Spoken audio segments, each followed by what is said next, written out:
میں محترم جناب اسدالدین اویسی صاحب سے گزارش کرتا ہوں کہ وہ تشریف لائیں، اپنی بات رکھیں. آپ نے جے پی سی میں اپنی بات طاقت سے رکھی، پارلیمنٹ میں بھی رکھی. اب اسدالدین اویسی صاحب.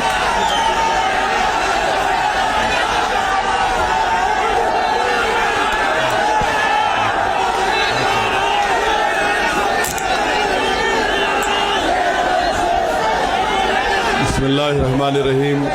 السلام علیکم ورحمۃ اللہ وبرکاتہ. صدر محترم All India Muslim Personal Law Board حضرت مولانا خالد سیف اللہ رحمانی صاحب شہ نشین و تشریف فرما، قوم اور ملت کے تنظیموں کے ذمہ داران، میرے ساتھی اراکین پارلیمان، دیگر سیاسی پارٹی کے ذمہ دار، معزز حاضرین اکرام، بزرگان قوم اور ملت، میں صرف آپ کے سامنے یہ عرض کرنا چاہ رہا ہوں کہ نریندر مودی کی حکومت وقف بل کو لا کر قانون بنانے کی جو کوششیں کر رہی ہے، ان کا مقصد ایک ہی ہے.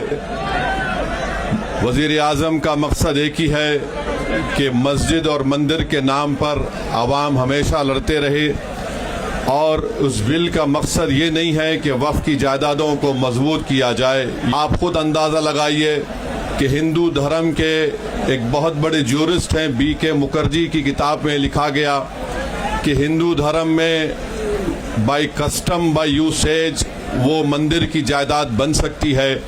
تو نریندر مودی وقف کے وقف با یوزر کو اس طرح سے ختم کر رہے ہیں کہ اگر کوئی ڈسپیوٹ ہوگا یا گورنمنٹ پراپرٹی ہوگی تو وقف با یوزر نہیں رہے گا. دلی میں 123 وقف کی جائیدادیں ہیں جس پر مرکزی حکومت کا کہ یہ گورنمنٹ کی پراپرٹی ہے. کلیکٹر کو اختیار دینے کا مطلب یہی ہے کہ کلیکٹر حکومت کے حق میں فیصلہ دے گا.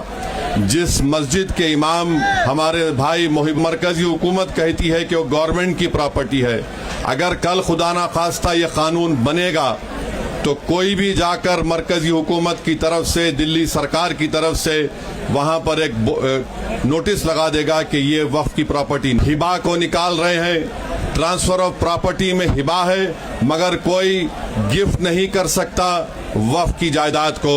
نریندر مودی آج کل بھارت کے ہمارے فضیلت الشیخ بنے ہوئے ہیں اور یہ بتا رہے ہیں کہ اگر کوئی مسلمان ہوتا ہے تو اس کو 5 سال تک وہ وقف کو نہیں دے سکتا ہے. یہ کہاں سے ان کو معلوم ہوا؟ کون سے فقہ یہ کی کتاب میں لکھا گیا؟ تو ان کا مقصد ایک ہی ہے کہ بھارت کے مسلمانوں سے ان کی سیاسی اور مذہبی شناخت کو چھین لیا جائے.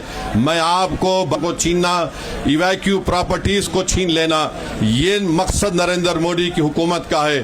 اور ہم کوشن کر رہے ہیں چندرا بابو نائیڈو کو، ہمارے پاسوان صاحب کو اور نتیش کمار قائم رہے گی. اگر آپ اس وقت نازک وقت میں اس بل کی تائید کریں گے تو آپ کو مسلمان کبھی نہیں معاف کرے گا، کیونکہ آپ کی تائید کی وجہ سے یہ بل قانون بنے گا.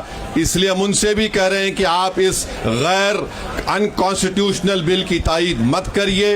ہمارا مطالبہ صرف یہی ہے، اگر ہندو دھرم کی پراپرٹیز میں، مندروں میں، سکھوں کے گردوارہ میں کوئی غیر سکھ یا غیر ہندو ممبر نہیں بن سکتا تو مسلمان کے اس وقت میں کیوں بن سکتا ہے؟ تو یہ تمام چیزیں ہیں. ہم امید کرتے ہیں کہ حکومت اس کا نوٹس لے گی. اگر نریندر مودی اس ملک کے امن کو خراب کرنا چاہتے ہیں، وہ مسجدوں اور مندروں کے جھگڑوں میں جاری ہوگی.